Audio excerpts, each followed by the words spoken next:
பகவான் பிறப்பால் அசுர வம்சத்தை சேர்ந்தவர். விப்ரஜித்து மற்றும் சிம்கிகைக்கு மகனாக பிறந்து வளர்ந்து வந்தார்.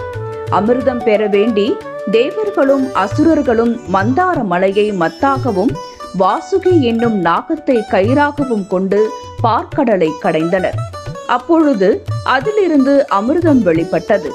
அதை மகாவிஷ்ணு மோகினியாக மாறி தேவர்களுக்கு பரிமாறிக்கொண்டிருந்த வேளையில் தானும் அமிர்தம் பருக வேண்டும் என்று நினைத்த அசுரனாகிய கேது உருவத்தை மாற்றிக்கொண்டு தேவர்கள் வரிசையில் சூரியனுக்கும் சந்திரனுக்கும் நடுவில் அமர்ந்து மகாவிஷ்ணுவிடம் இருந்து அமிர்தத்தை பெற்று உண்டு விட்டார். உண்மையறிந்த சூரியனும் சந்திரனும் மகாவிஷ்ணுவிடம் சொல்ல மகாவிஷ்ணு தன் கையில் இருந்த அகப்பையால் அவனது தலையில் அடிக்க தலைவேறு உடல் வேறாகி விழுந்தார். ஆனாலும் அமிர்தம் உண்ட மகிமையால் அவரது உடல் பகுதியில் உயிர் இருந்தது. கேதுவும் தவறுக்கு வருந்தி இறைவனை வேண்டி நிற்க இறைவன் அசுரனுடைய உடல் மற்றும் 5 நாக தலையுடன் செந்நிறமாக கேதுவாக மாற்றி அருள் செய்தார். கேதுவை ஒரு நிழல் கிரகமாகவும் ஆக்கினார். நவ கிரக தலங்களில் கேதுவுக்கு உரிய தலமாக கீழப்பெரும்பள்ளம் போற்றப்படுகிறது. இத்தலத்தில் யமகண்ட காலத்தில் கேதுவுக்கு சிறப்பு வழிபாடும் பூஜைகளும் நடைபெறும்.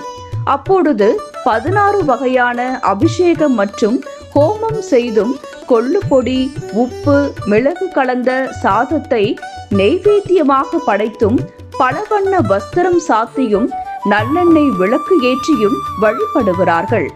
இந்த பூஜையில் கலந்து கொண்டு கேது தோஷ பரிகாரம் செய்து கொள்ள பக்தர்கள் அதிக அளவில் இத்தலம் வந்து செல்கின்றனர்.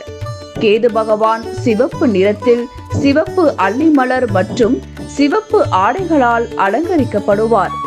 எண் 7 என்பது கேது கடவுளை குறிக்கும் எண்ணாகும். ஒரு நபரின் ஜாதகத்தில் அவர் பிறந்த லக்னம் எனப்படும் 1ஆம் வீட்டில் கேது கிரகம் இருந்தாலோ அல்லது அந்த லக்னத்திற்கு 2, 5, 7, 8 ஆகிய வீடுகளில் கேது கிரகம் இருந்தாலோ அந்த ஜாதகருக்கு கேது கிரக தோஷம் இருப்பதாக பொருள்.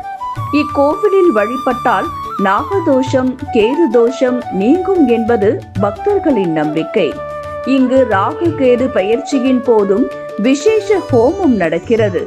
எனவே கீழப்பெரும்பள்ளம் சென்று வழிபாடு செய்து கேதுவின் அருளை பெறுவோம்.